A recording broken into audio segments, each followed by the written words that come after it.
Hello, good morning mga kainday. Tara, breakfast tayo. Mayroon tayong boiled egg, cucumber, isang cream kung galunggong kalahati pala. Meron tayong toast, brown toast. Ayan. Meron tayong coffee. Yung liluto natin kahapon na na gata. Nawala yung gravings ko, parang ayaw kong kainin. Ewan ko. Pero masarap siya. Sobra. Ayan. Bismillah. Thank you, Lord. Kape.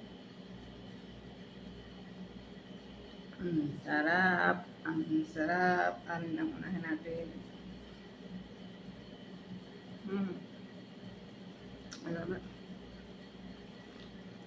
Ano pala itong peanut butter?